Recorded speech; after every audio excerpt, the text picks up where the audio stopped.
Hello friends, I am your mentor Dr. Kumar. In this video lecture, we will see what is the vector, scalar, and tensor quantities. Now let's start from the scalar quantity.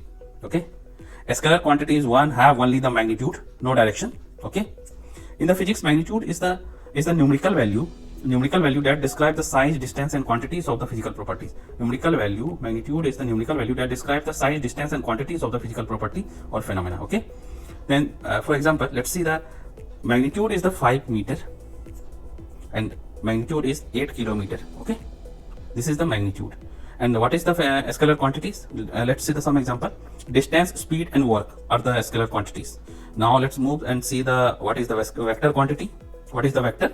Vector have the magnitude, direction, and follow the triangle law of vector addition. This is the important point because most of the student misses this point, and they consider vector have only magnitude and direction. But it is important that vector have magnitude, direction, and follow the triangle law of vector addition. Okay, we will see the triangle of vector addition further in this section. Okay, first see the difference between the scalar and vector quantity. The scalar quantity is the one have magnitude, only magnitude. Okay, and vector has both the magnitude, direction, and follow the triangle law of vector addition. Second point, the scalar is the one-dimensional quantity. It's one-dimensional.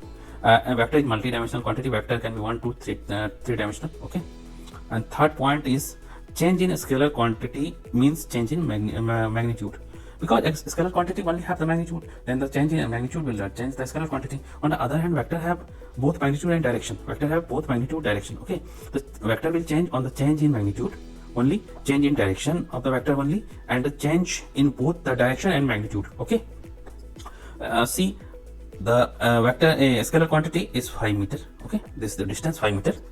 Somebody moves 5 meter distance. When we will say in vector form that will be displacement, we will say 5 meter towards east. Okay, 5 meter towards north. This will be vector. This east is the added direction. Then 5 meter will could change to 6 meter, 4 meter. The change in magnitude, it will change the vector. If direction also changes, it will change the vector, because if somebody moving 5 meter towards east, now I start moving 5 meter south, this will change the vector. Okay, and next point is the vector follow the scalar follow the ordinary rule of algebra. Okay, vector follow the vector algebra. Okay, in scalar 2 plus 2 will always be 4, but in vector algebra 2 plus 2 may not be 4. Okay, it depends on angle between them. Okay, let's see how angle impact the vector addition. See the resultant formula of resultant in the vector algebra is the resultant equal to a square plus b square plus 2ab, where a and b are two vectors. Okay, and theta is the angle between them. Then see the example. If theta is 0 degree, then we are getting the cos theta will be 1, and the r will be a plus b. Simple algebraic addition. Okay, if theta is 90 degree, then r comes root under a square plus b square, not the a plus b. Okay, you have seen how the theta impacting the values of resultant. Okay, now we will see the triangle law of vector addition. Triangle law of vector addition, a mathematical concept that finds the sum of two vectors in two-dimensional space. The mathematical concept. Okay, it states that when the two vectors are represented by two sides of triangle, the third side of triangle represented by the resultant vector. Okay, see here, the first vector a and second vector b. This one is the resultant. See what is the triangle of vector addition? Place a head of the first vector at the tail of second vector. Head of first vector, tail of second vector, Okay, then the resultant from attach the tail of first vector tail of the first vector to the head of second vector. Okay, head of second vector, this resultant. Okay, resultant vector represented by third side, this side. Okay, now move to let us see the some example of some quantities have both the magnitude and direction, but do not follow the triangle of vector addition.